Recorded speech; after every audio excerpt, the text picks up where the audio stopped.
Hello, I'm Jim McLean. And I'm Adam Neeson. And welcome to the latest episode of the NI Scene. Welcome to Jurassic Park. Not even supposed to be here today. I'm just a fucked up girl who's looking for my own peace of mind. Welcome to the party, pal. I'll be back. I'll have what she's having. I'm gonna make him an offer again. Here's looking at you, kid. You're gonna need a bigger boat. All right, Mr. DeMille, I'm ready for my close-up. Okay, Adam, so we're back with another podcast. The name has changed. Told you. One podcast in. And, listeners, let me just give you a little insight to how we work. We finished the pod a couple of weeks ago as Adam puts his money away. And he just pulled me aside and just did a full Russell Crowe at the BAFTAs. Just said, fucking Crowe, Mr. Jim. I don't like that fucking name. All right, change it.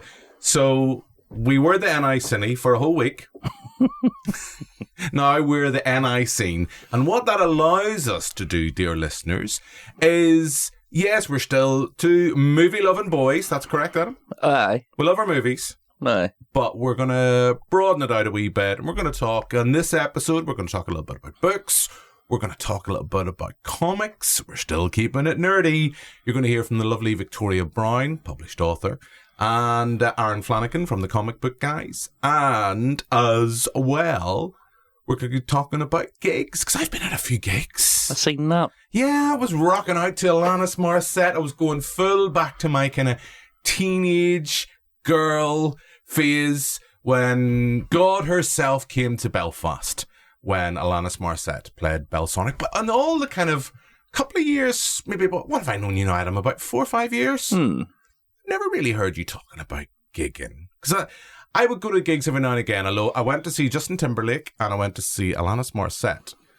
Fab gigs. I thought JT was great. The Trouser Snake was out. As I did say, we had like 3 coats on because he was cold in the Belfast weather.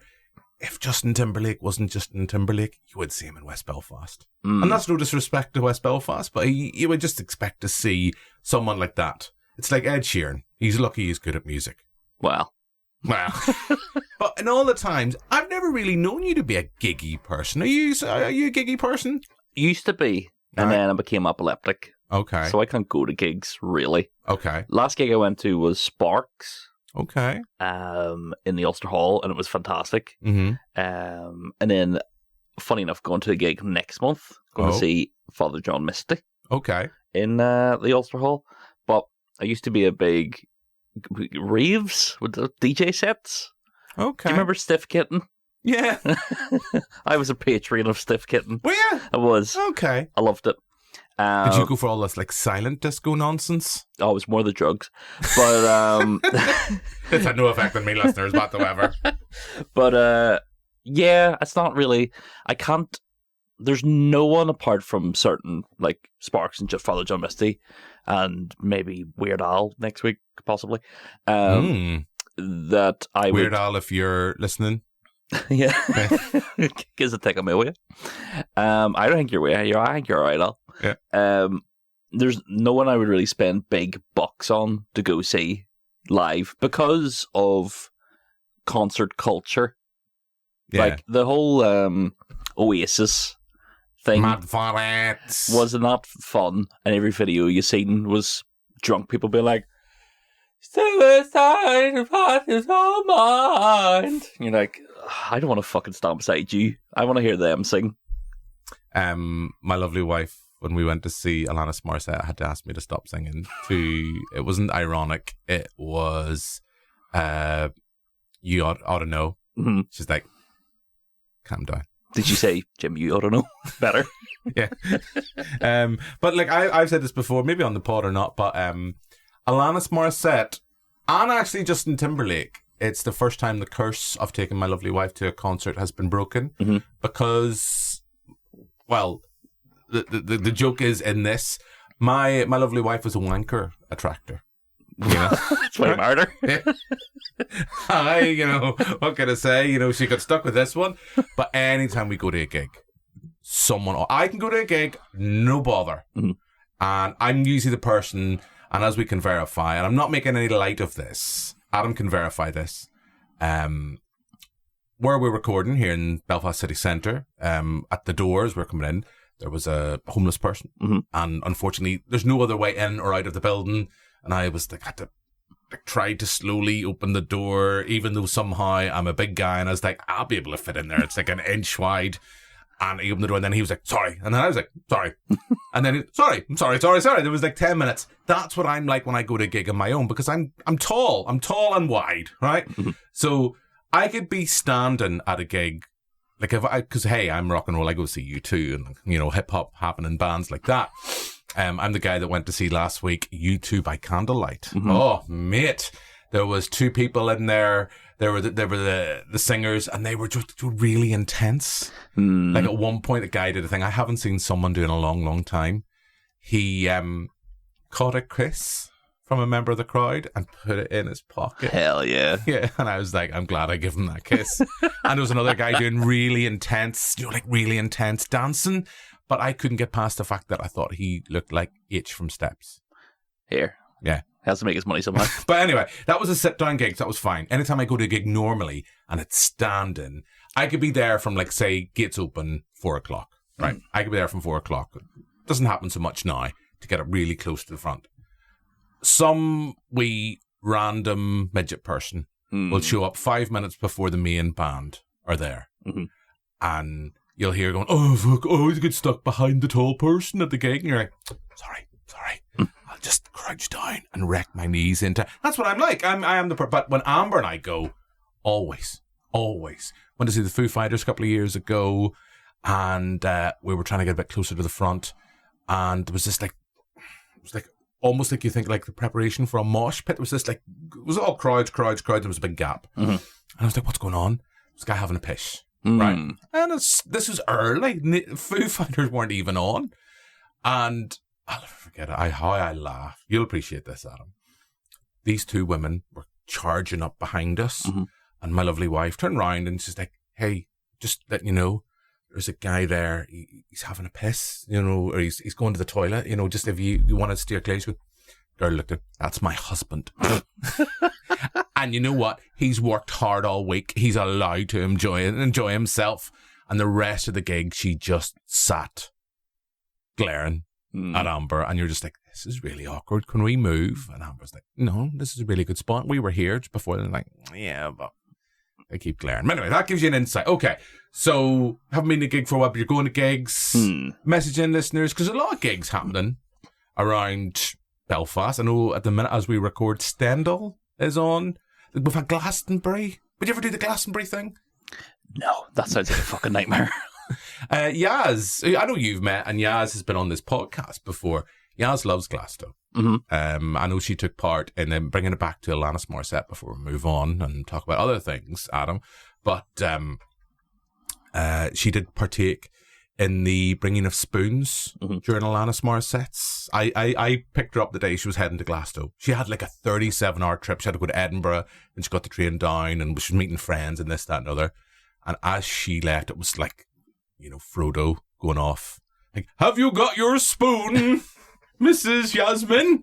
And I had to give her spoon. And she's like, yeah. And she sent me a photograph and saying that she had done. Anyway, so that's that. So that's, well, as I say, we're going to try some new things, going to talk about something. We never really talked about music before, other than movie music, which we love. But yeah, okay, so that's that. Gigging. And let us know if you're going to any other gigs, and if you watch Class or anything. But anyway, let us know if you're going to see UB40 in the Fula.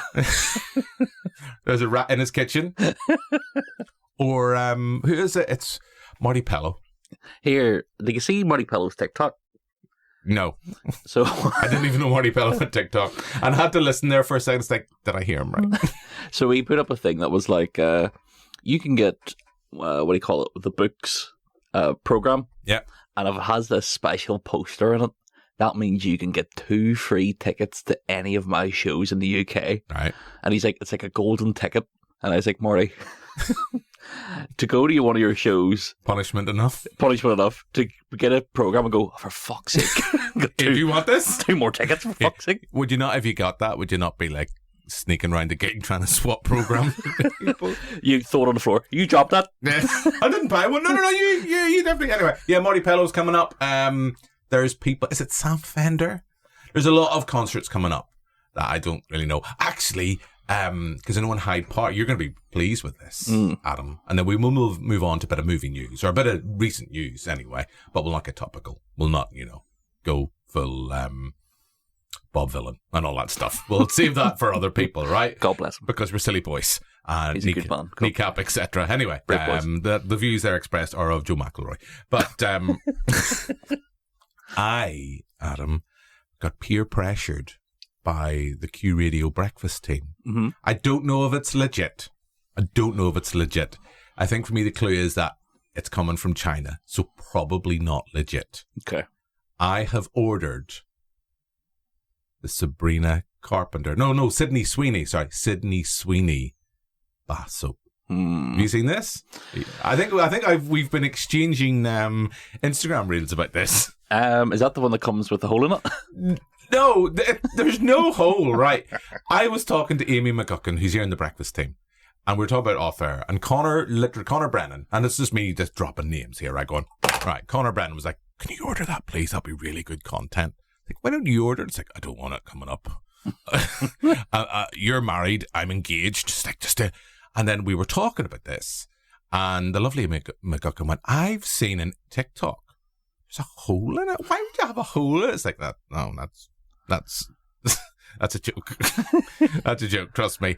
There may be holes in it for some people after purchasing, but yeah, I will bring it in and show it to the breakfast team, and then I'll bring it in and show it. So what am I for a whole? This is the thing that makes me think it's fake. For a whole like £20. Because sadly, I did research it from Dr. Squatch. If you're listening. Mm-hmm. Do you think Dr. Squatch went to, medicine school, whatever that's called? I believe his name is like Dr. Kent. And through, do you know when people get nicknames? Yeah. He stuck a bar soap so far up his hole. He went, Squatch. Yeah, there you go. So what can I say? I am nothing but committed to content. I'll do it for the breakfast show first, and then I'll bring it in for our little podcast. And we can open it together. We'll have like you and Danny did for Outer Rim Rambling. We'll have an unboxing of the soap, and we'll go, there is a hole, there isn't a hole. Well, there will be at the end of the video. Yeah, okay. So moving on, news-wise, I guess this is where we kind of go back into our movie kind of territory. This is what we'll do. We'll do one piece of news each. What's caught your attention in the last couple of weeks? Hold on. Well, I suppose for me, Michael Madsen passing away. Oh, my. Yeah. Listeners, Adam's just Googling to see who Michael Madsen is. 50%.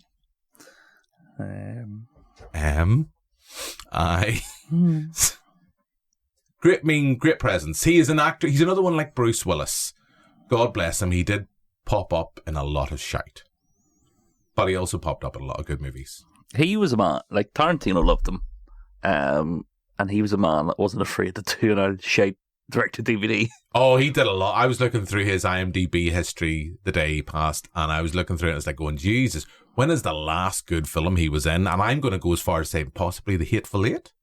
I can't think of it. I know he popped up in a lot of TV shows. I don't think he was in Once Upon a Time in Hollywood. He is in like literally a scene of Bounty Law. Oh, you're right, yeah.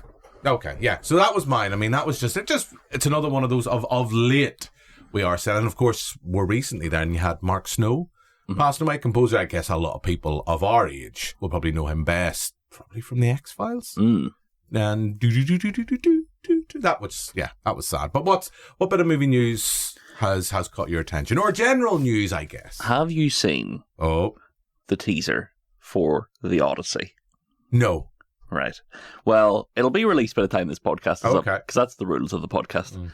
But fucking film will be out by the time this is out.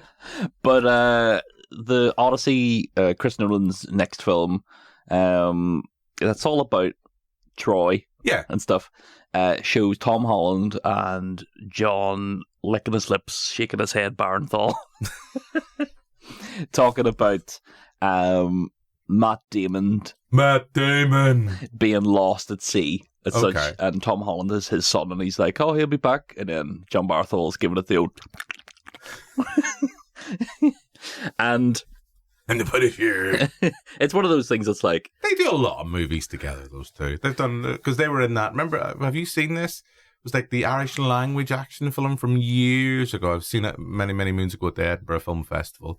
And Tom Holland, fair play, he learned Irish for that. Because I think he has Irish lineage, I think, I'm going to say. Or there's something in it on Tom Holland's side. there's about to be. Yeah. I don't know. Did you ever see Tom Holland's dad? No. I can't remember his name. He's a comedian, quote unquote. I just kind of thought you were going to just say he directed Fright Night.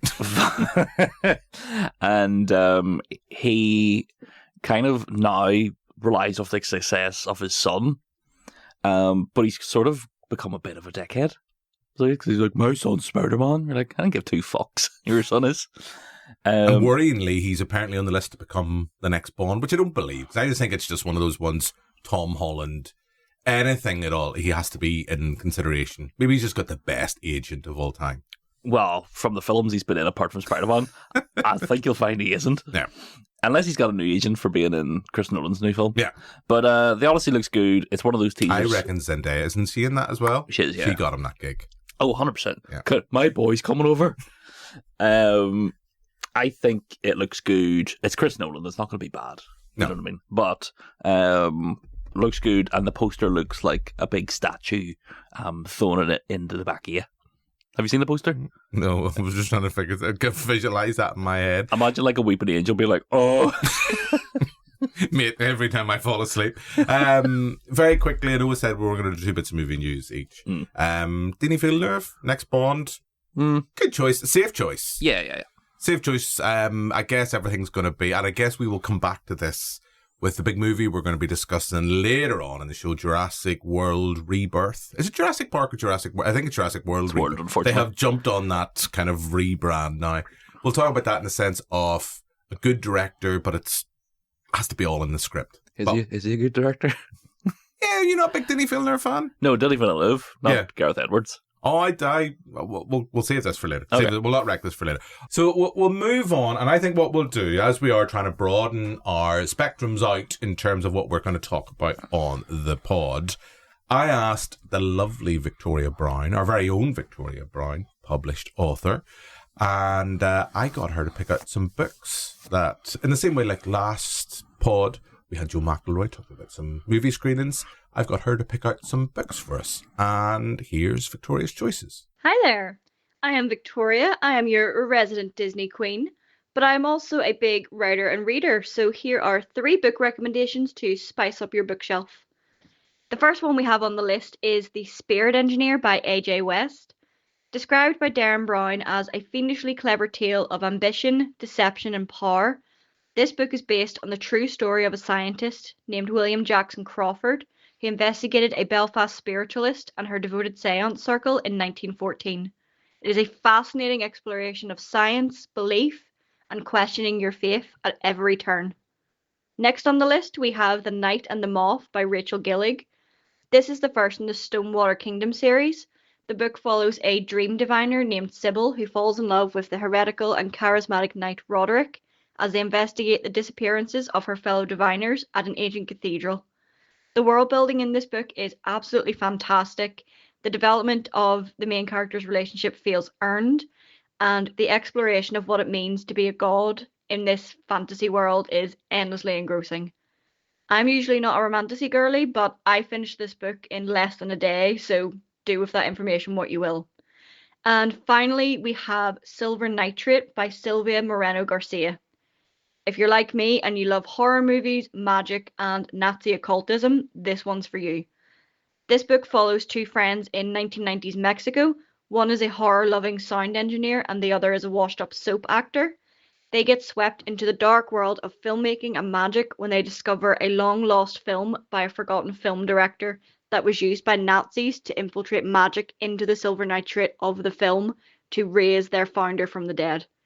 It is a lot of fun, and it is a great exploration of friendship, magic, and what filmmaking can really mean in the real world. So, yeah, if there's any more book recommendations I can give you, you just hit me up. Okay, so that's Victoria Brown with her lovely book choices, available in all good bookstores or online if you so wish.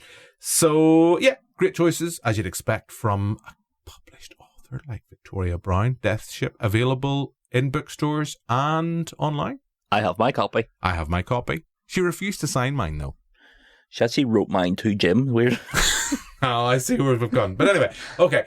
I think we're still kind of movies are still a big part of this pod. And I know on the previous episode, we had Joe McElroy picking out some events to look out for. I got an email earlier in the week from Belfast City Council, actually. They were talking about, have you ever been to any of their outdoor cinema events? Yes, in City Hall. It's very nice. If you get the good weather, which usually they do, it's very nice to just sit back in the grass and watch some classics. Yeah, lot of fun. I've been a couple of times. They've just announced a new wave of screenings going to be taking place from Sunday the 27th of July until Sunday the 3rd of August. First batch of tickets are available. It's £2 each, and that's just covering the administration. The next tickets are just going on sale this week. I think it's Tuesday of this week. And now, here's someone from the Belfast City Council to give us a bit of more information about that event. Belfast One are excited to be bringing back our popular summer cinema, taking place at Belfast City Hall lawn on the 27th of July and 3rd of August. There's 8 great films offering something for everyone. Special appearances from the Rock Choir and other entertainers will be sure to keep the atmosphere buzzing. Get your tickets now at belfastfilmfestival.org/what's on. Okay, so that all looks good, Adam. As I say, very much intrigued by what's going on. We've got some lovely photographs here of people. They're all very excited. Got a bit of Top Gun in there. You've got a bit...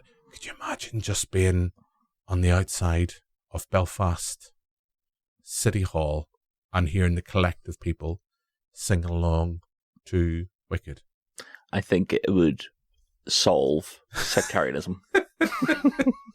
Yeah, I think so. Anything event-wise, any screening-wise that has caught your attention coming up? Look, I know the Fright Club guys, they've been very secretive. They've announced some new dates for stuff. They've got their dates pretty much up to Christmas, and I think the next one's September. Mm-hmm. But I don't think as we record they have unveiled what that screening is. I know what it is. But you're not going to tell? You're not going to break that NDA? More on that in a moment. Oh, no. But yeah, check out that. Well, as always, we're hopefully going to we're in the process of revamping the website and a few things. We're going to have events guides and stuff. So do check all that out, and we'll have more on that. But on that note, I think, as I say, we love our movies. I think we'll have a look at the top 10 and what's out in the cinema.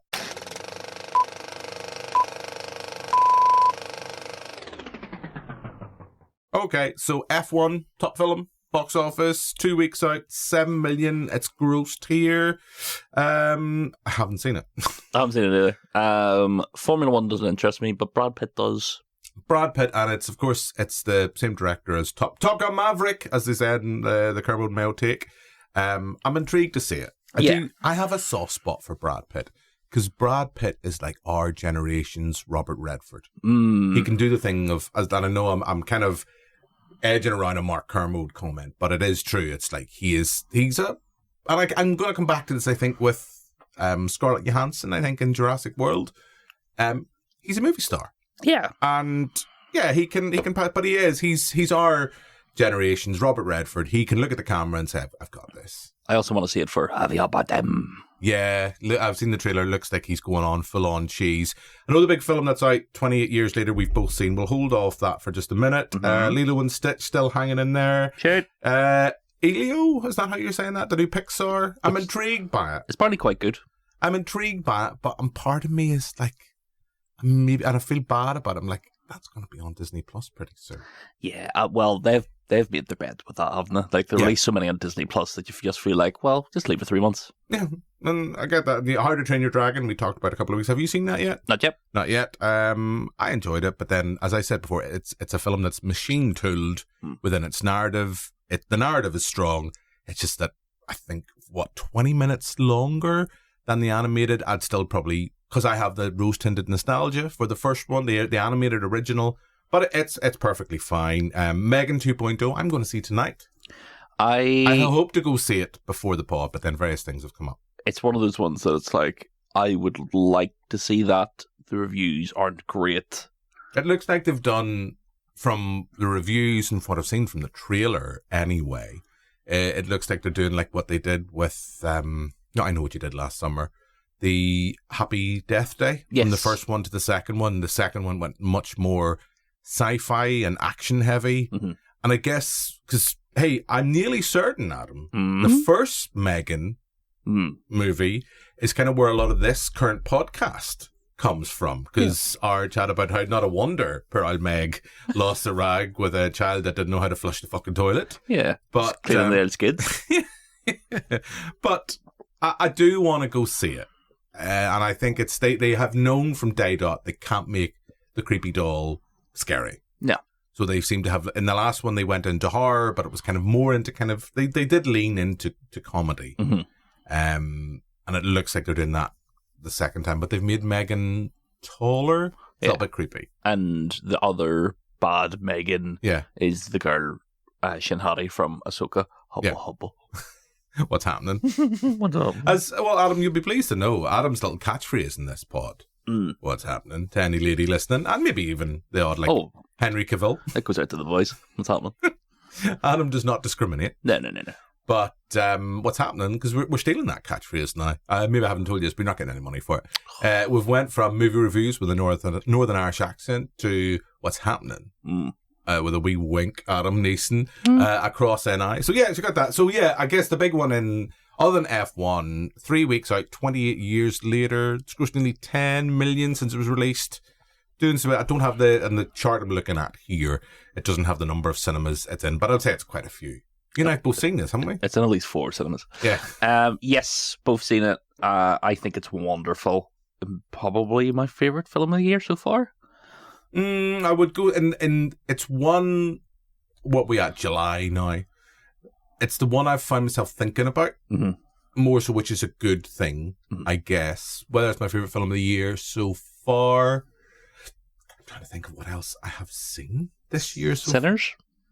Yeah, Sinners was fun. Sinners was fun. I guess with everything, as I think I've said before, we took a little bit of hiatus. Well, I did anyway. I took a bit of hiatus from the pod for various things that was going on, both personally and with other family members. And I'm kind of behind now, and I'm still chasing up. It's like, I'm still hoping to see Mission Impossible, and I'm determined I'm not watching that film for the first time at home.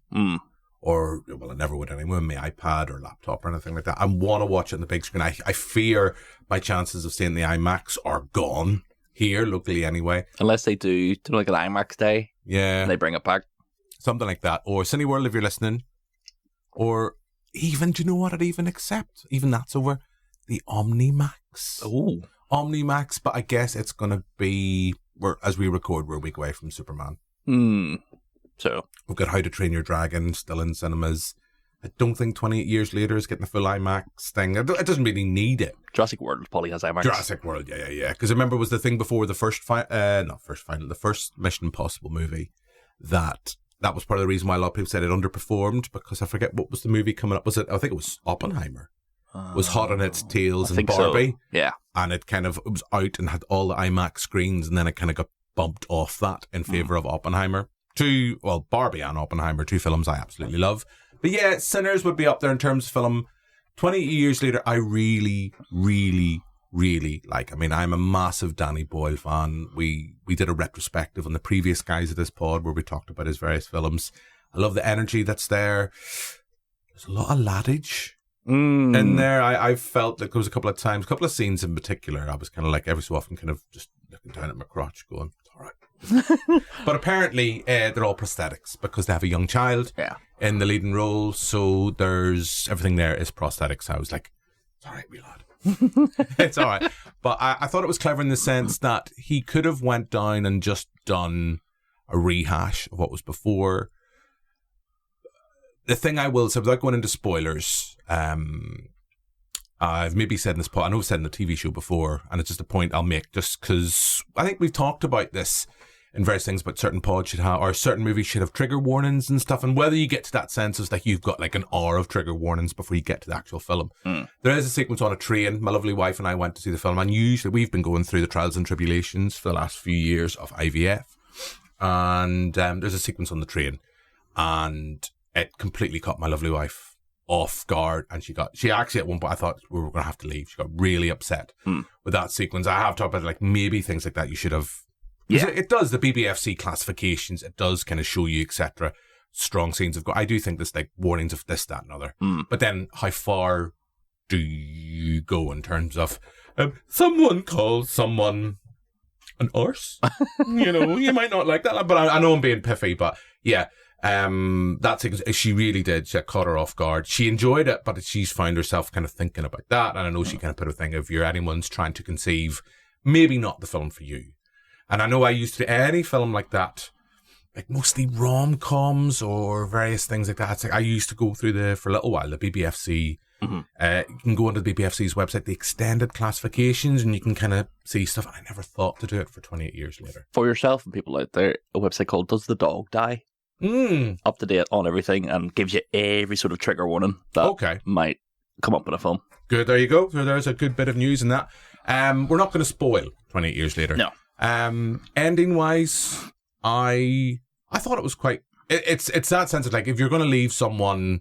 Oh, I can't wait to January. When is it? The Bone Church, Bone Temple. It's going to be. I'm intrigued to what they're doing there, and I don't know how you took it, but. For me, the finale, I do think I can understand. I've read a few things where people have talked about it in that sense that it is a little bit ill-judged as there are still victims of that person out there. And a bit like what we talked about there with my lovely wife, you could just be totally taken aback by that. But in the world that we live in with 28 years later, where we've had 28 months, which is largely ignored in this. Because I know you were talking about 28 weeks, 28 weeks, not 28 months. There was 28 weeks there. I know you were kind of saying you didn't think it held up as well. The first 15 minutes that are directed by Danny Boyle, yes. And then the rest is sort of, I forget what a good cast that film has as well. So you have 28 weeks later, 28 days, that world... Revelations about that person the UK probably had other priorities with the rage virus. And I get that because they do a big thing at the start. And then I'm not going to spoil. I know we have spoiler warnings. Maybe we'll do a spoiler special at some point on various films throughout the year so far. But it will start with the Teletubbies. I've heard people talk about the finale.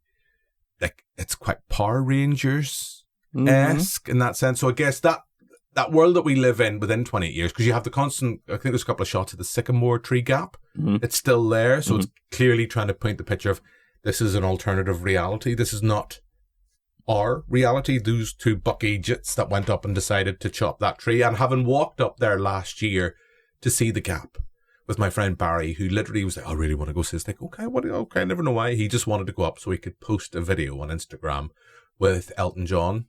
Goodbye, Candle, or whatever that song's called. That's one out of my head. But anyway, they do a big thing of trying to say this is an alternative universe. I'll say this: the movie's seen through the eyes of the child. At the start of the movie, he picks up a Power Rangers toy and puts it back down again. End of the movie, we see colourful people. Yeah, putting it nicely.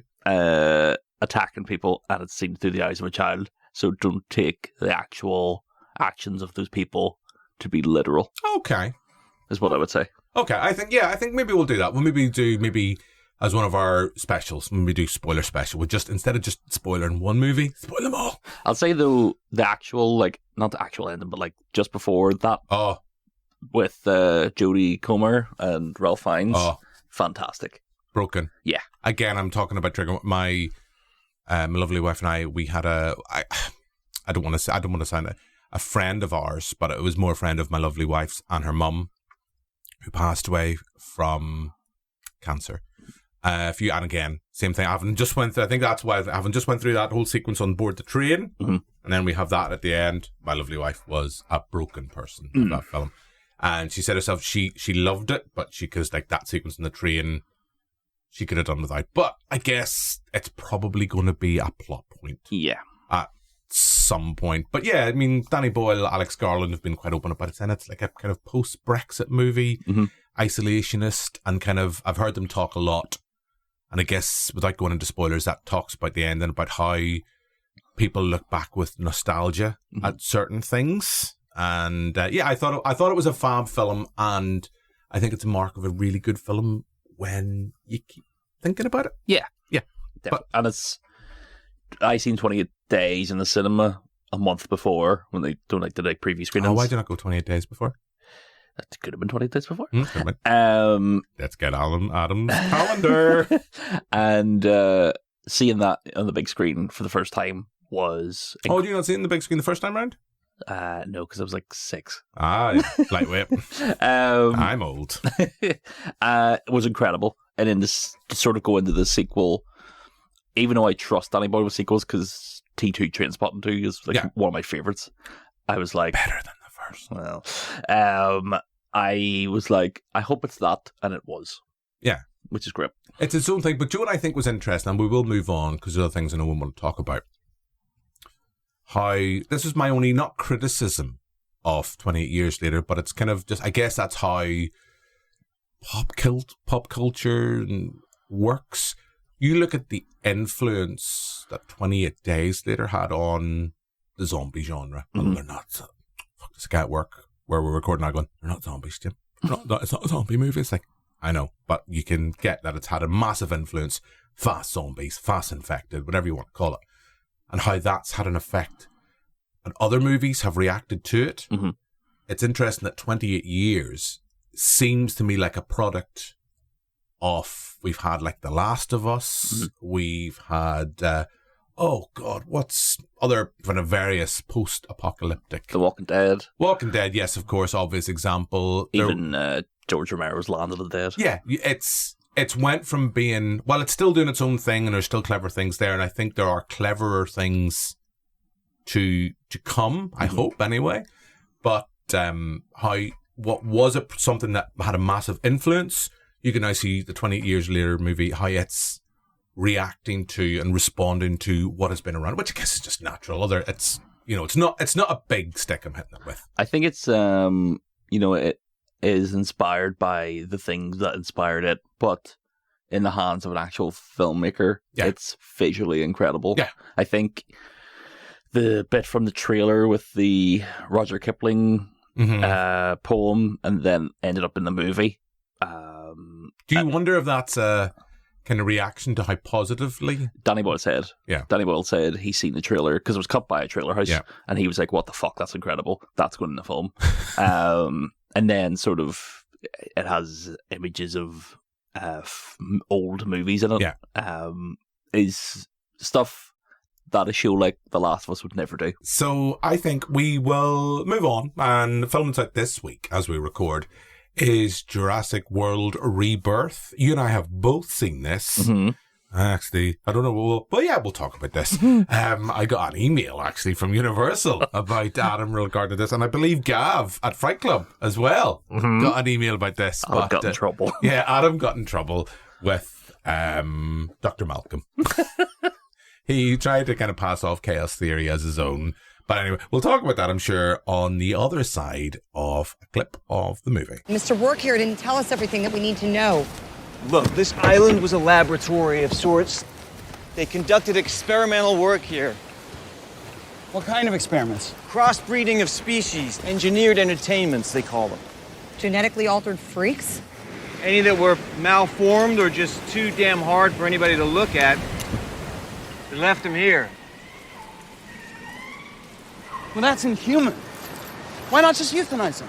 The average cost of a created species is $72 million. What would you do? Kill it and have to tell your bank, or just carry it forward under R&D? What would I do with mutant dinosaurs from an accounting perspective? Is that really the question?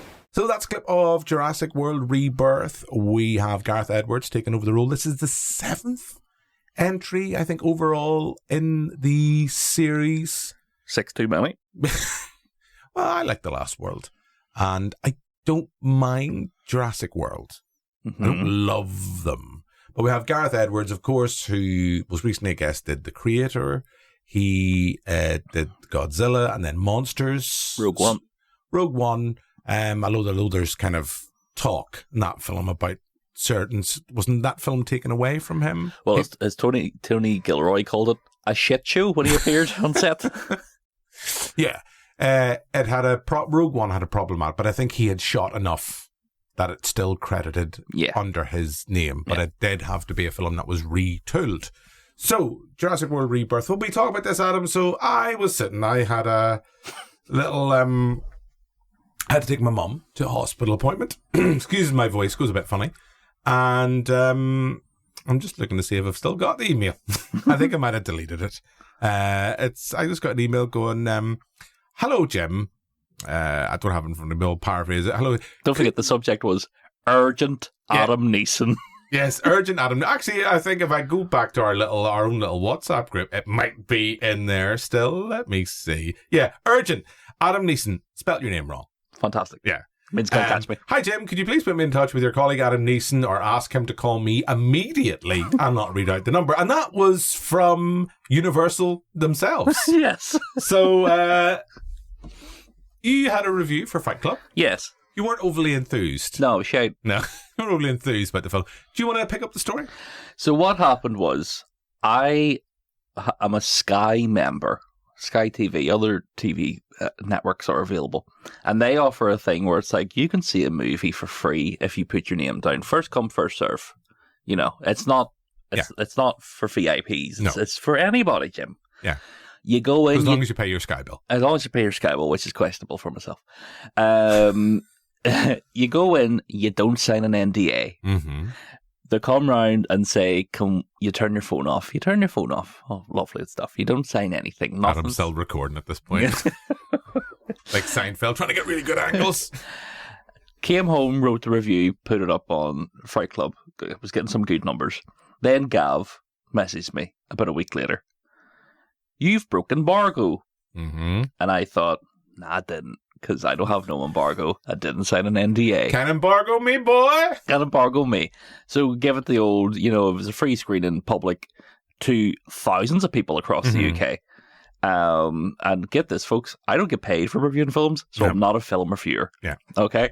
And then you messaged me, urgent, and then had a chat with Universal to tell them that I'm not a film reviewer. I'm just a bloke. There's no, I can't.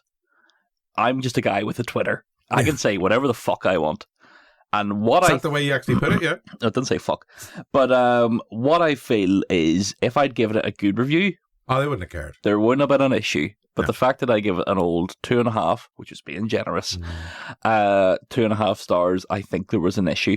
Do you know what annoyed me the most? The day that they contacted everybody to say about it was the day that the embargo was up. What difference did it make? Hey, okay, so there's a bit of infill. I had a little chuckle. I guessed when I got the email. I was just coming home. My mum had been back, and I was like, I better check my emails. It was like, urgent. I think I got 2 emails. I was like, oh, okay. I was like, well, we didn't break embargo with How to Train Your Dragon, because I did sign an embargo for that. We talked about that on the previous pod, but even the pod was out after the embargo, so there was no word about that, because I emailed them and said, like, this is all fine. Anyway, I guess that's what it was. But anyway, we're moving on. So I think we've already picked up there, you're not a massive fan of this film. So a little bit of the plot we have. Gareth Edwards is taking over the mantle from Colin Trevorrow, I think, directed the last one, Dominion, which I was really not a fan of at all. Largely ignores the cast, we should say, of the previous 3 installments. There is a few nods to, I guess, the Jurassic Park movie. There's a lot of nods, actually. I'll come back to that. Annoyingly. Yes, there's a lot of nods, particularly at the start. So here we have the plot. Scarlett Johansson has to lead a group of ragtag mercenaries, but have heart, to go to another island. Another island where the dinosaurs they were working on, I'm assuming it's for the Jurassic World Park. I guess. They were building it for the Jurassic, because it opened 17 years ago. And there's the D-Rex, whatever you want to call it. They are fucking about with dinosaurs. Well, don't forget, Jim, that this whole plot kicks off due to a product placement from a Snickers wrapper. And there's a lot of Heineken product placement from memory. Do you want some Doritos or M&Ms, my friend? Yeah, I did. It clearly worked because halfway through the cinema I had to go and get... actually, this is my moment of shame, Adam. I've finally taken the plunge. Finally got a movie-themed popcorn bucket. Hell yeah. Yeah, I went into my local Omniplex. Other cinemas are available. And halfway through the... Well, actually, I wasn't even halfway through the movie. We went for dinner beforehand. We went for a quick Subway. Yo, I know how to show a lady a good time. For 12 inches. Split it each way.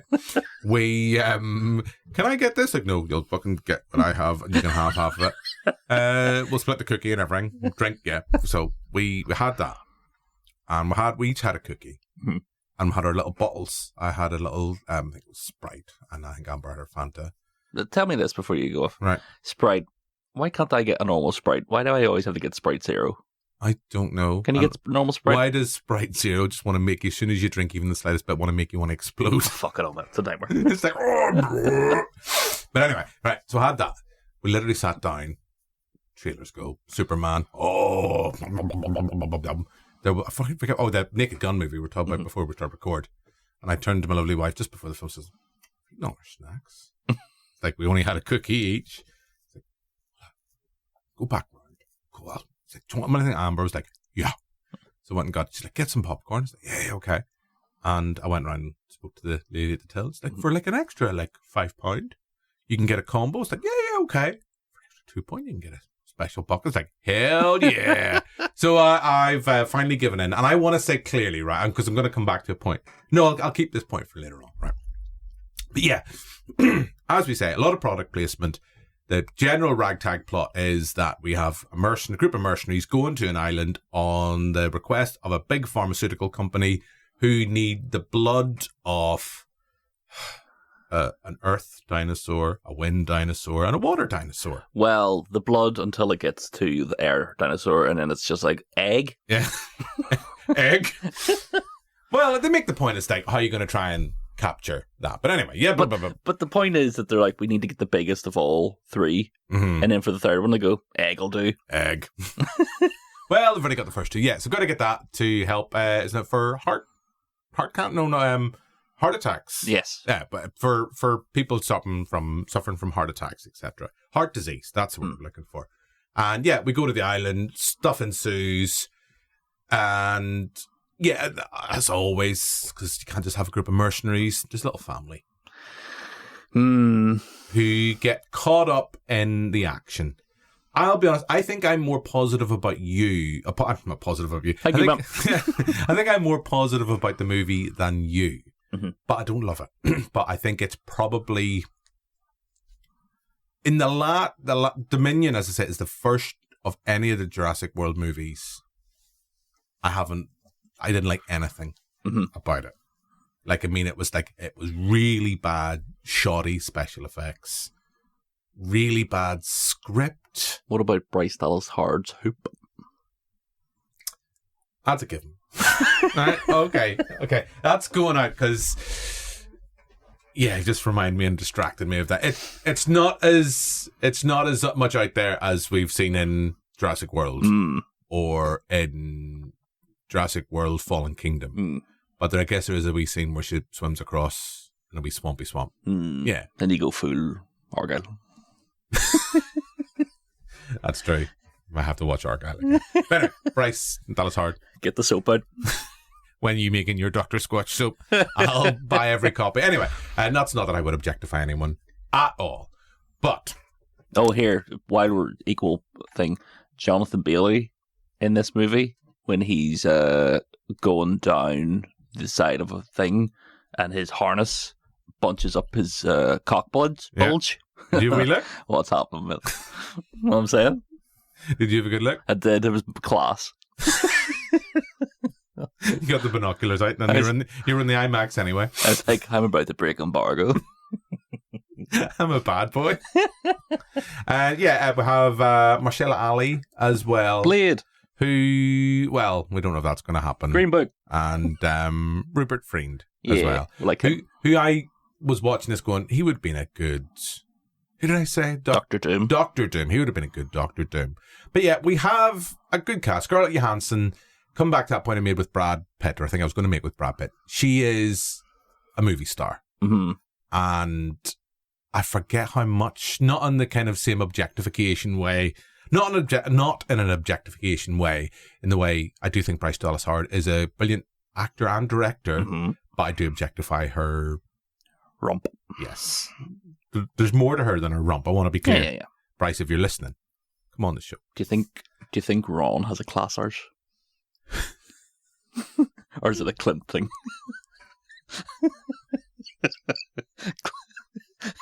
Clint Howard gets one of those BBLs. What we need to do, I need to see Ron doing one of those sequences from Argyle, and then I'll judge.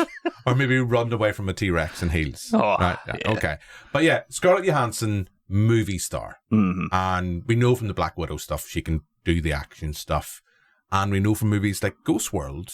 Mm-hmm. And even I would throw in her as well, where she just the voice. Lost in Translation. Yeah, Lost in Translation. Whoa. You don't sing. But anyway, that's me being a naughty boy. But she's a brilliant actress. Why is she not in this? I thought she was fine in this. Jim, there's a scene where she's at the back of the boat after talking about her friend down, and she's like having a wee cry, and I fucking laughed out loud. She was like, my friend. And then at the end, a certain character's in danger, and she's like, come on. I fucking laughed so hard. And I would have been like, Scarlet Love, I love you, but you did this for the cheddar cheese. Fuck it. People have mortgages to pay. Right. I thought she was fine in this. I come back to, we were talking earlier on about film. You have a good director. We're talking about Denis Villeneuve with Bond. You have, I like Gareth Edwards as a director because he is someone who does know what he's doing with special effects. I didn't have, not to say I didn't have issues with the visual effects in this film. I was like, I didn't have those kind of like in like Dominion, like that's bad. Yeah. I mean, how much did this film cost? How much time did you give your post visual effects time? I didn't have the same level. I know you're talking about the sequence where they're kind of going down the cliff. I know my lovely wife, that was the first thing she came out in the movie, because like, oh, they can do dinosaurs, but can they not do people, on that kind of thing. It's like that's green screen, I guess, and stuff. And there is a couple of sequences, I think it's the second dinosaur where they're standing in front of it and it doesn't look great. But I was kind of with it, and I do think this, and I'm going all over the place with my thoughts, because I only saw this last night. You've had an NDA to go through for this. It feels like a script that is very generic, very like, as people would say, let's like, there's dialogue of people. It's like, you wouldn't say that in that situation. Not to go for the god that is, of course, Mark Kermode. To go, like, as he calls it, that just happened. There's a lot of that kind of cheesy dialogue in there. Reaction to stuff, Basil exposition moments. But it felt like there was two screenplays smooshed into one. You've got the whole stuff of the mercenary, and you've got the family. Then I guess you've kind of had the family. It's kind of at times it felt like a little bit of a rehash of Jurassic Park 3 in that sense. And when you watch, I was thinking about this the whole way through the film. For all its title of Rebirth, it very heavily follows the threads of the plot elements of the first film. Yeah. In that sense, you have like that sequence at the start with the D-Rex, reminds you of the Raptor sequence, and there's all those other bits. It's like, oh, okay, I can kind of see what you're doing. At the end of the film, it's like, see if they look round, and there's some birds in their wee helicopter. But this time, it's dolphins. I know that's as spoiler as you're going to get with me, because I think even the publicity team doesn't have the confidence to hide the D-Rex, the Rancor kind of alien resurrection. That's because the D-Rex is in it for 4 minutes. And they were like, fuck, we need to use some of this footage. Yeah, it reminds me of, is it Dominion, where they used the big kind of dinosaur in the trailer? And that's literally the closing shots of the film. Yeah. Yeah. Yeah. I thought it was a well-directed film in my mind, but a very mediocre script. And I was thinking about this, I was coming in to pick you up before the recording. this film seems to have kind of come about, been shot, and that's not always a bad thing. It seems to have come about really quickly. Yeah. I think it was literally greenlit right after Dominion, and they've pushed ahead and got it done. Sometimes you get films that are just, it's, you know, straight in, straight out, and get their shoots done, no problem. But it just feels like the problem for me, not the performers, the problem's not in the direction, not so much this time with the visual effects, but the screenplay is just a bit meh. I think when it comes to the fact that it's written by the same guy that wrote the first one. Yes. David Klapper. That you're just like, you alright? Like, what is this? Why?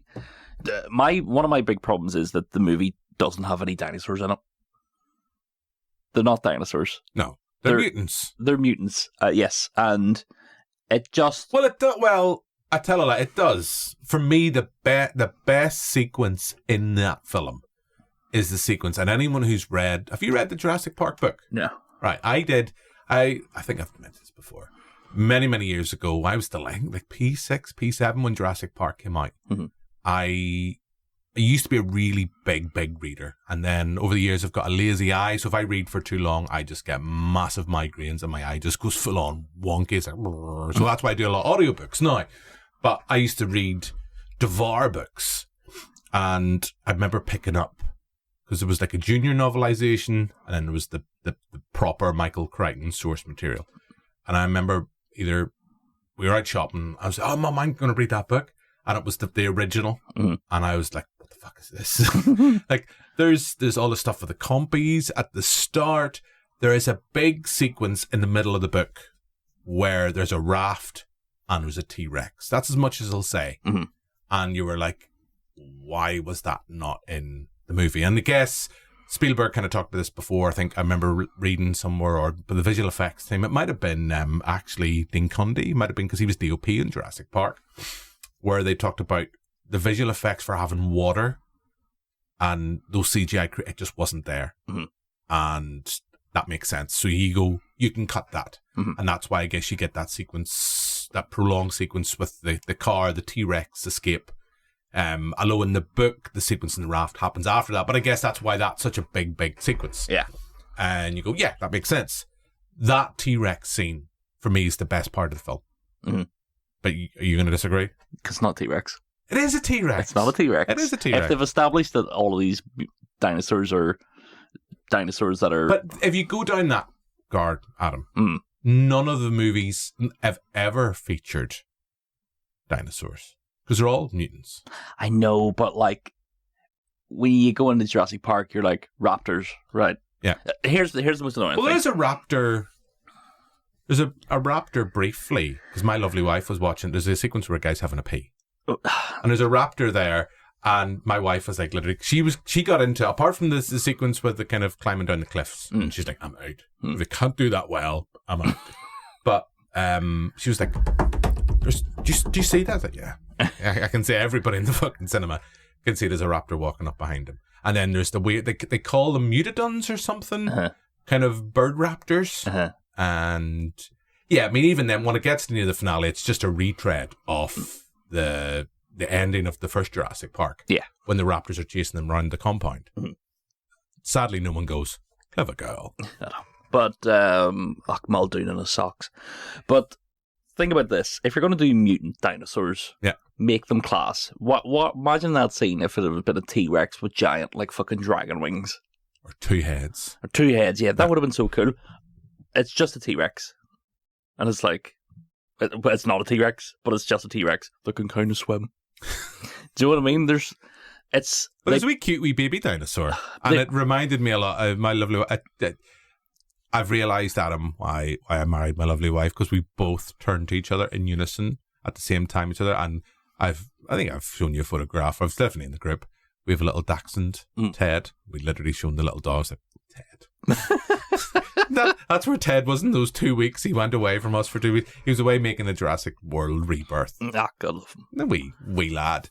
I know you're coming from that sense that they're mutants, and I guess you could do a lot more, and you could maybe go full Island of Dr. Moreau. It's just the fact that they're like, oh, they had to leave that island because of Snickers wrapper.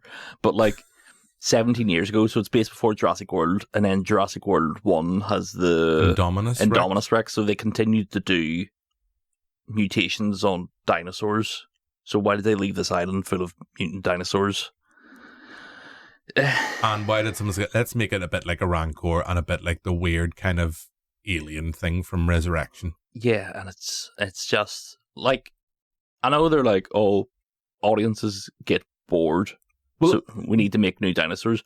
Jurassic World proves that wrong, because people are happy enough to see like wee baby fucking dinosaurs. People were happy enough that nobody knew about the cool new dinosaurs. Do you know what I did like though? I know we're going into spoiler territory for Jurassic World. Mm-hmm. At least I was worried, right, when I was watching it, and you have the whole sequence at the end involving the D-Rex. And I don't classify that as a spoiler because they have said the D-Rex is there. It's there from the opening sequence, so you know it's on the fucking island, right? You know that it's there. And you can see throughout the whole film's DNA, there's definitely a lot of nods to Jaws on the water sequence. Like at one point, not quite sure off the top of my head who's doing the composer on this. I know it's not John Williams, but it's like, please have one more tune than the original Jurassic Park thing. It's a terrible score. And there is a point where they're doing the score when they're out on the boat. It's like, are you just kind of using or tweaking the theme from the same sequence in Jaws? It sounds so like it. And I guess the fact that Jaws is its 50th anniversary, really busting to rewatch it, and I'm not sure if it has been re-released yet in cinemas or will. I know it will at some point be re-released. I'm going, I really want to see that film again, just for that. I haven't seen Jaws in a couple of years. I know as soon as I'm going to watch it, it's like anytime I rewatch Halloween, you go, this holds up. This holds up really, really well. It sets the benchmark for summer blockbusters. But yeah, there's that sequence. But when you have the D-Rex there, unlike in Jurassic World, I was afeared at him. I thought, is the old T-Rex going to show up and take it down? And at some point, it's going to look like the old T-Rex is going to get bait. The wee Velociraptor, the wee Chuck Norris Velociraptor, is he going to come running? My boy Blue. in super slow-mo and save the day? Thankfully, there was none of that nonsense. None of that nonsense. I thought it was fine, but my point is this. Being the person who did give in, and finally, after all the months, could have got myself, could have had a great time with the old Dune popcorn box, the one for Deadpool versus Wolverine. Whoa. I finally taken the plunge and said, right, I'm going to get one. And I'll probably get another. I know I probably will. Superman next week. Yeah, Superman's next week, right? I know I probably will. Going to the cinema is more than a popcorn bucket. And I guess there's a lot of cinemas right now are kind of making you go, no, here, you want to go cinema? You have to. That's the only place you're going to get a popcorn box. And I get that because cinemas have to try everything to get you in the door. Yeah. If Jurassic World Rebirth is getting bums on seats, and it's the busiest I've seen, that screening last night, the last time off the top of my head I can think of a cinema being that busy, probably for me off the top of my head would be the last Ghostbusters movie. Again, I wasn't overly fussed on it, but it got a lot of bums on seats.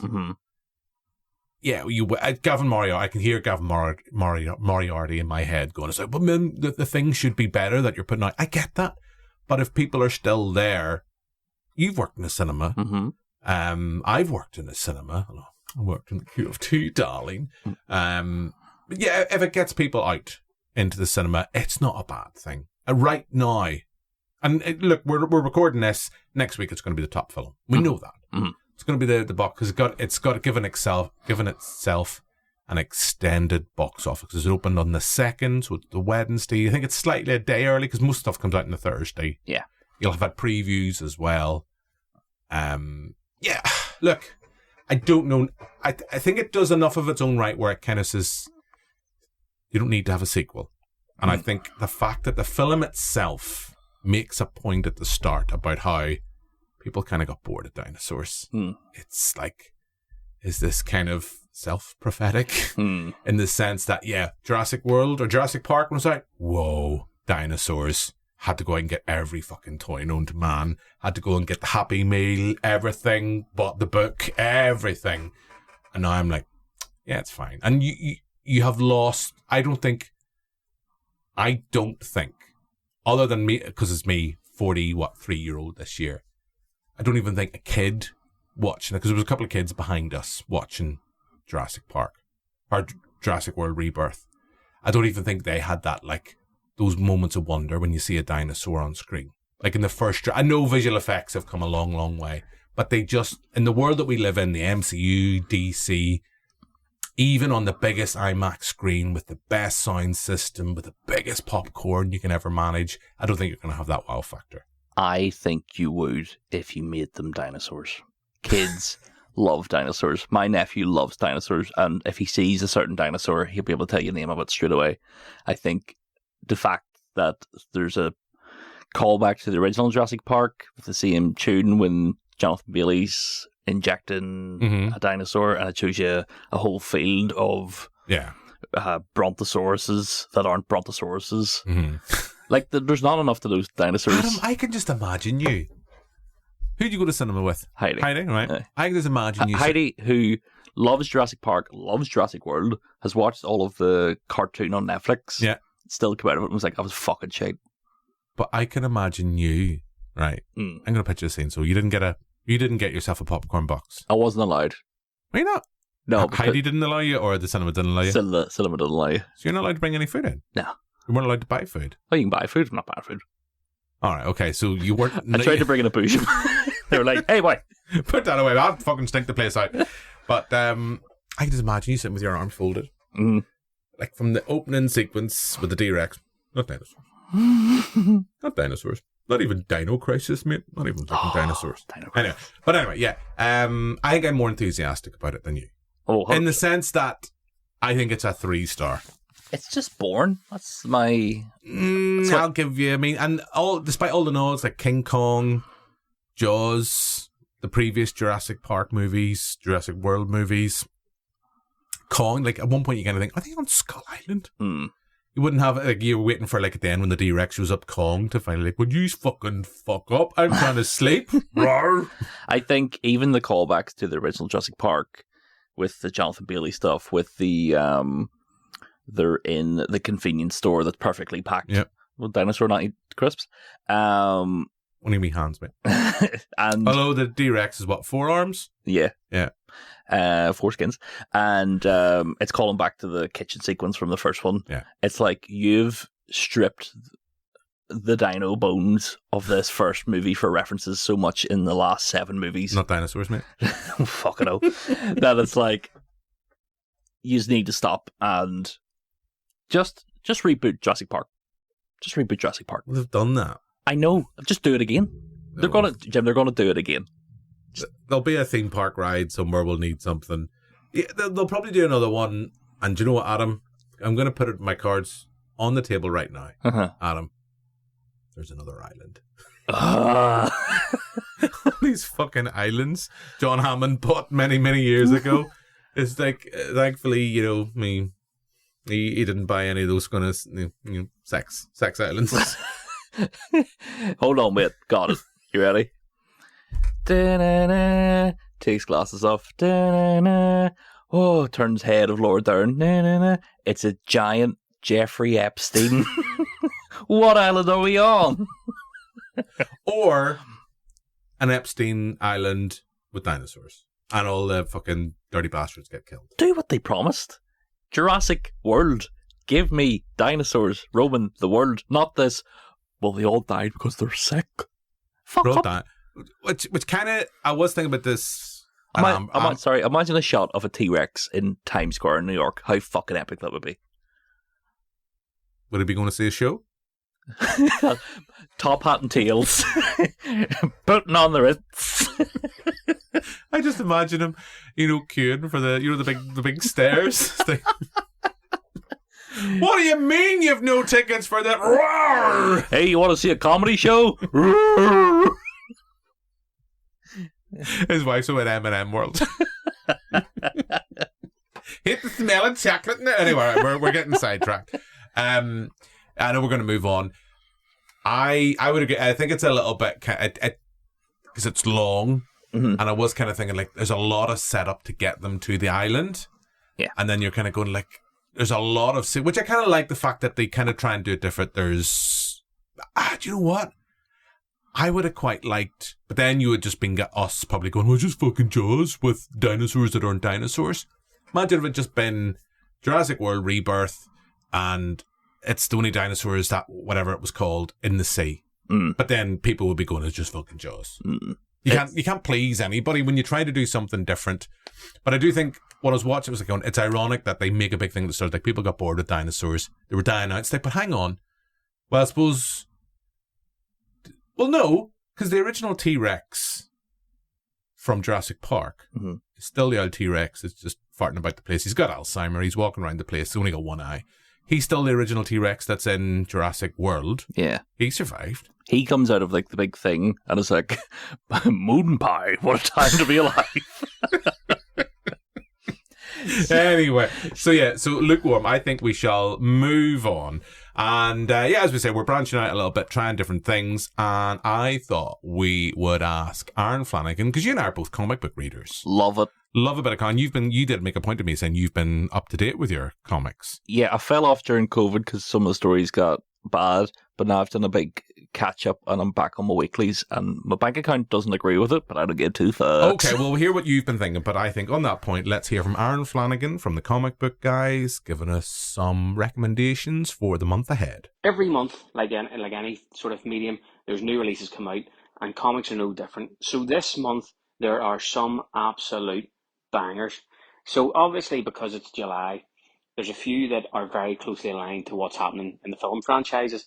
So there's a couple of Fantastic Four books that Marvel are releasing, and there's obviously a huge DC release of a Superman book because the upcoming Superman film's coming out. So I'll take you through a few of those, but also I'm going to take you through some of the more indie books, as I say, picks that you might not have seen otherwise, but ones that we think are definitely worth giving a read and looking at the gorgeous artwork. So I'm going to take you through a few of the ones that we think are going to be big, a few that we think are ones that, because of the film franchises, that might be linked to it, and it's definitely worth picking up if you're into that sort of stuff. So in terms of Marvel, what we have is a couple of bangers of releases. So you've got the Fantastic Four, as I said earlier. So this is a whole new volume, starting at issue 1 again, and it's going to take you through time, space, science, and the human condition. And the cool thing about this one is that it's going to go through each of the 4 different main characters, but it's going to have them at different points in time and space, which means that you're sort of following each of their stories independently. But obviously it's going to come together. All roads lead to doom, I believe, is one of the taglines. But it's got the absolute legendary Umberto Ramos drawing it. And, you know, one of the, I would say, the foremost writers of all things Fantastic Four, and even Godzilla and dragon-related stuff and dinosaurs, Ryan North is writing it. And he's one of my favourites. So it's a book that we're really looking forward to. It's a book that obviously with the film coming out that people might want to jump on to. So certainly Fantastic Four issue 1, it's out in the middle of July. Definitely worth a pick up. The other Fantastic Four book that's getting released, which again is strange that they're doing 2 Fantastic Four books in 1 month, but as I say, because they're releasing a film, they really want to capitalise on the momentum, and it's about celebrating their anniversary, recounting their very first exploit that saved the city from near destruction, but they've got the artwork done in the style of the actors, so looks cool. Matt Fraction's writing it, so yeah, it's going to be a cracking story. Looking forward to it, and again, because the film's coming out, the fact that this is linked into the film, definitely worth picking up. I mean, there's lots of ongoing other Marvel books that we could go through, but this is a short window, and I'm only picking out some of the sort of highlights that in my eyes are too good to miss. So that's the Marvel ones. Obviously, as I say, there's lots of really good ongoing ones. There's a couple of other new issue ones, such as like Spider-Man and the Sinister 16, which looks good fun. But in terms of DC's not going to go to the park in a minute. It's got its absolute line, which is absolutely brilliant. It's got absolute Batman ongoing, Martian Manhunter, Wonder Woman, Green Lantern. It's just a plethora of good titles at the minute. So they have got obviously some new issue ones and stuff, but I want to reiterate, if you're looking to pick up or get into the world of comics, the Absolute Universe is somewhere to definitely jump into. They're not that far into it, so it's a good place to sort of get your teeth into. And it's been some of the best stuff I've read in years, so thoroughly enjoyed it. And as I say, they're going through pretty much every character, it seems like, DC with that. Obviously, aside from the Absolute Universe, you've got the mainline stuff. You've got Batman, which is running through Hush Series 2 at the minute. And again, it's only a few issues in, been absolutely brilliant so far. But the next issue of that's out. But the big one, I think, that I think would be remiss to talk about would be Superman. So obviously, with Superman coming out this month, the film, DC have really put together an all-star team. They've got Dan Jurgens and Bruno Redondo taking the Man of Steel to new heights. So they've got a Treasury edition, and it's called Hero for All. And the Treasury editions, if you haven't seen them, they are massive. So I think of a comic book 5 times the size. And I mean in terms of not just the page length, but the actual size of the thing. It's massive. So the whole point of this, obviously because, as I say, Superman's coming out, Dan Jurgens is one of the best writers at giving you the quintessential Superman. And obviously with the master that is Bruno Redondo, who is superb at sequential art, what we're looking to get is something that is all things Superman, I suppose. So it has to be tragedy, there has to be action, but above all of that, there has to be hope. And that's what this story promises. So I'm really looking forward to it. It's got a few variant covers, one of them being a video photo variant from the movie. So again, definitely one to pick up, and that's out around July 9th, I think it is. So again, definitely one to pick up if you're looking forward to the film, as it'll give you a bit of a flavour of the character. It'll take you through all sorts of stuff that you might not have known about Superman, and told by some absolute amazing creatives. I'm running through these quicker than the flash at the minute, but it's just to give you, as I say, a flavour of what there is coming out in July. So another couple of titles that we'll take you through aren't necessarily the mainline books, shall we call them, but it's by big publishers. But a couple that I just wanted to mention that are worth picking up for sure. There's one called Beneath the Trees Where Nobody Sees, and this is a follow-on from a story last year. One of my favourite comics I've read in years. It's about a serial killer bear, but it's done in a quite a cutesy manner. And to be honest, I didn't know what to expect when I read the first series, and it's one of those little gems that just is the gift that keeps giving. So the writer, artist extraordinaire Patrick Horvath really give us a deep dive into a serial killer who kidnapped a young duck and pretty much dissected the body, buried the pieces in the woods. Just an absolutely brutal thing, and something you can imagine watching on Netflix or Amazon or something like that. But this is set in the 80s. Now, this follow-on series is set 10 years on, and a bit like in real life, obviously, 10 years on after the 80s, in the 90s, DNA became much more readily accessible. The family started asking a lot of questions, trying to figure out what happened. So this sort of crime, thriller, horror, it's just a whole new era of comic book.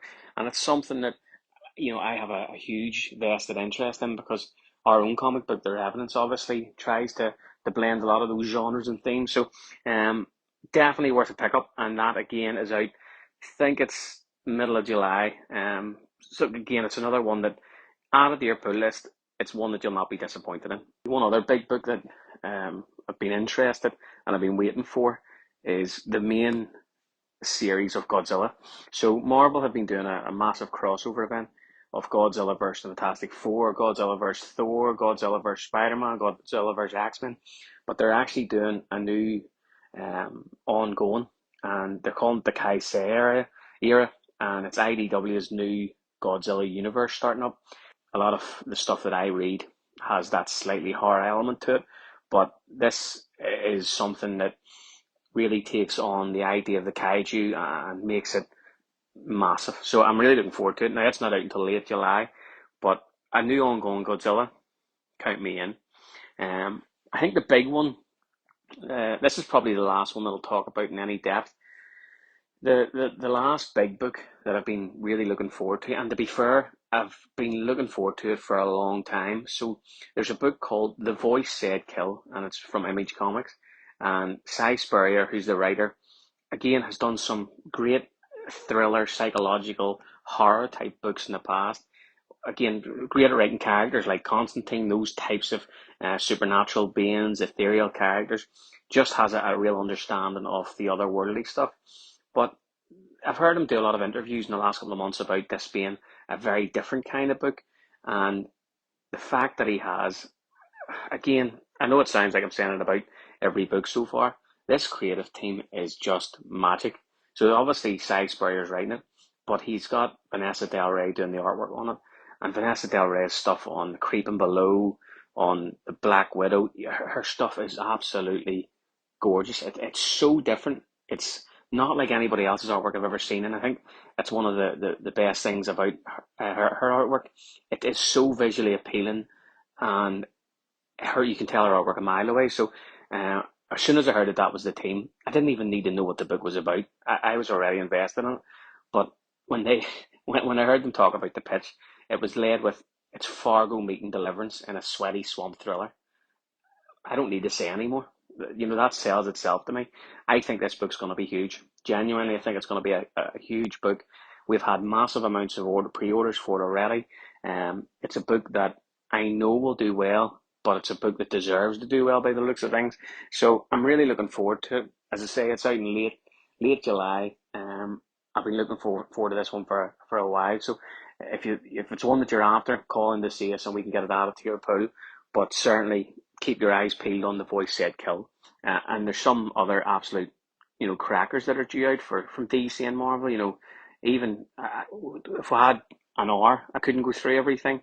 But as I say, there's things like Batman, there's the new Gotham City Sirens, there's The Flash. There's just so many great stories being told at the minute. It's a great time to be in comics, and it's a great time to be interested in comics.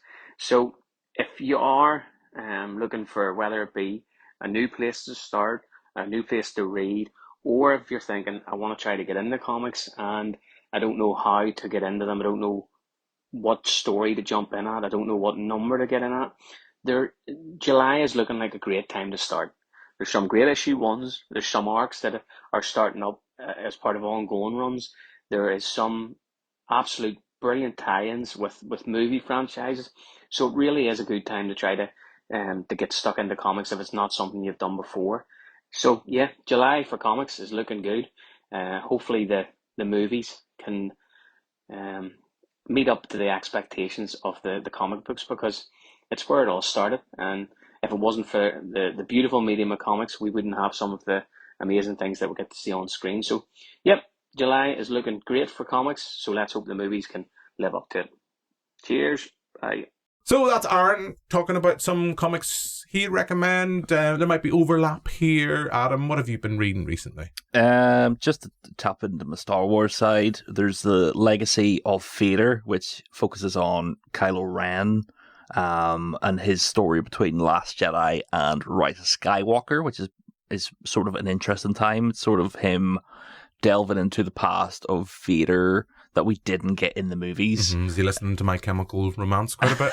Pretty much. Yeah. A lot of topless shots of Adam Driver, which is just fantastic. And he also becomes the new king of Naboo. Okay. Isn't that fun? On the Marvel side, I've been reading issue 1 of Emma Frost. Okay. She has her own series now. That's quite interesting. The front cover of it. But the X-Men side on Marvel, after Jonathan Hickman left, has been sort of wavering. So I sort of hope that X-Men becomes more fun, and it seems to be going that way, especially with the popularity of 97. Mm-hmm. That it seems to be more, because Hickman's run was all, we're the mutant society and we live in Krakoa, this island, and that sort of all kind of quote unquote blew up, and now they're spread across the world again, which is a lot of fun. DC side, you have your Absolute range of stuff. Absolute Batman, always good, and the new Superman series by Dan Slott, which is sort of to tie in with the new movie, is a lot of fun. A meteor of kryptonite comes to Earth. To stop, if you've heard this one before. Oh no. It blows up, and then kryptonite becomes the most sought after material around the world. No. Like people start just like Primark starts selling it. Yeah. And it's like, what's Superman meant to do? Fun stuff. I like it. Comic books, good. Always good. Yeah, comic books are good. I'm way behind. I keep buying them. I'm way behind on my Batman. Way behind. I kind of bit COVID, then I wasn't well for a while last year, and I got behind. I've got a pile, and I keep every so often going back into Aaron. Of course, Aaron always hates when I say this, but other comic book stores are visible or not. Jim's like, I have to legally. But every time I go, it's like, oh, have you been reading? I'm like, yeah, of course I have been. Yeah. It's like there's like 8 copies of Batman. It's like it's the point where it's like probably need like 2 weeks off. And well, actually, my lovely wife's going on holiday in August, and I get a sense she's going away for a week. And what I'm going to do, because she's not going to be there to kind of judge me and kind of make me tidy up after myself, wash, bathe, eat properly. Because whenever, I don't know what you're like when my other half goes away. I don't know like when your other half goes away. Other than you just seem to send me a lot of voice notes when you're in the bath. But I just tend to have like the appetite of like a 5-year-old. Yeah, it's great. So great. I'll just be like, I'm just going to have a fish finger sandwich. Yeah. Do you know what I want to have for dinner tonight? Potato waffles. Oh, yeah.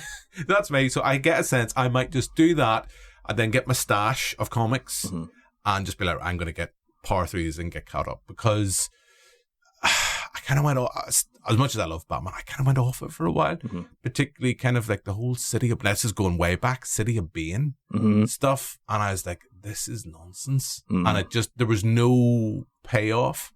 And I think it was that point Tom King, I think, was still right. And then he's moved on. I know he's moved on.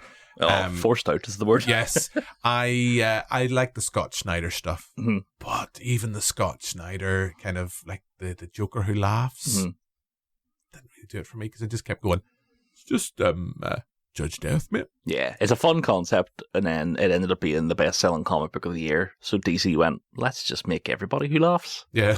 You know, I wasn't fussing that whole, like, that's as good. I know these are going away. It was like the Batman metal stuff. And every so often, because Aaron just throws stuff in my stash, and eventually I'll just be like, have this all back. Have this all back, and I'll have some vouchers. But anyway, so that's comics. Just for another review, we've talked about what's on the cinema. Let's have a look at the pick of the streams.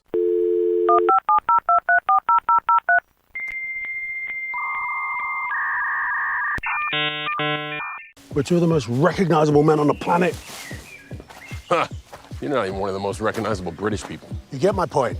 The point is, we need help. We ask them for help. What part of keep our heads down don't you understand? You got a better idea? Yeah, I do. I said we move fast, creep along that tree line, and hotwire that car over there.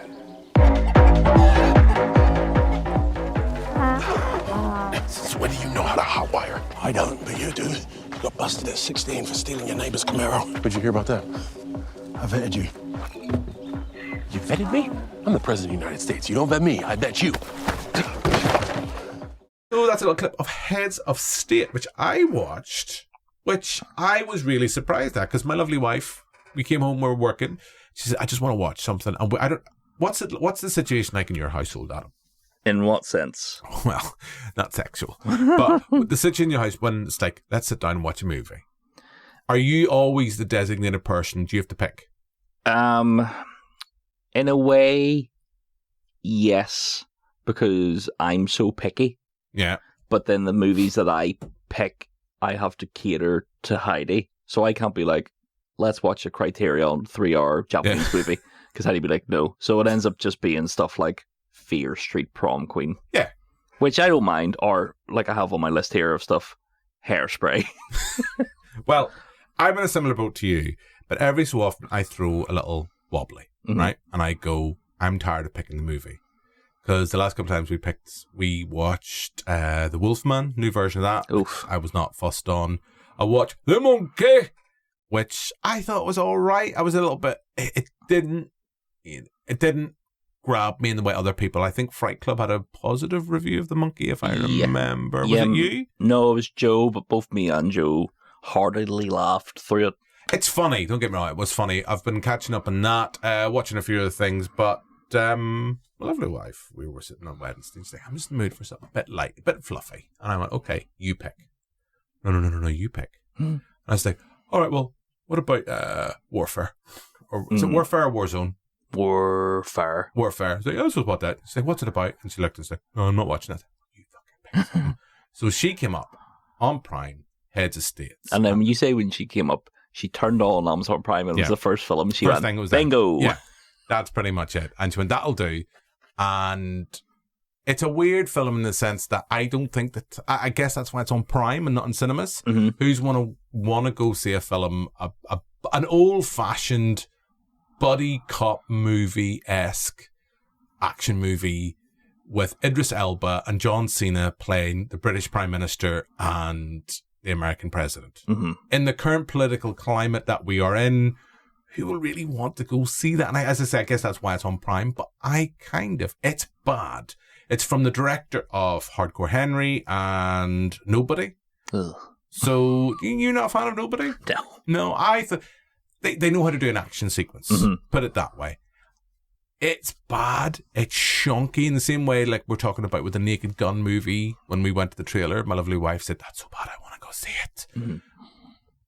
Maybe it was just the mood I was in and the fact that I just wanted something that a bit like I thought I was going to get with Jurassic World Rebirth, where it was just like I can switch my head off, just watch some non-mutated or some non-dinosaurs, mutants run around the place.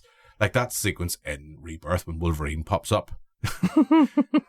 And Scarlett Johansson just goes, clever boy. I thought it, but anyway, I really enjoyed it and I recommended it to someone the next day at work. They went home and watched and it's like, yeah, it's silly, it's shonky. There's a lot of kind of 80s prog rock in it. John Cena, I love. Mm-hmm. Idris Elba, I love as well. There's a female lead in it as well, whose name has went out of my head. She holds her own. It starts very Mission Impossible-y, that kind of thing. There's a bit where it kind of goes, it's Air Force One.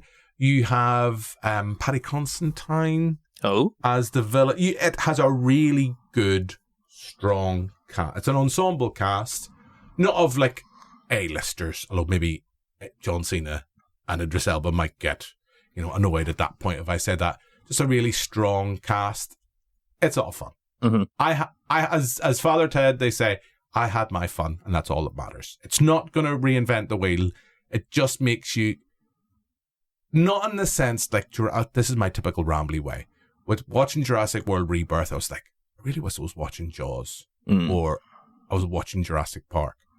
It was that sense, like with Heads of State, I was like, I really kind of want to watch Tango and Cash, but not in the sense like I want to be watching them instead of this. Just like I want to go back and watch those type of films where like when I'm watching Rebirth, like I could be watching Jaws right now. Was it as good? It's not a good movie. Was it as good as White House Down?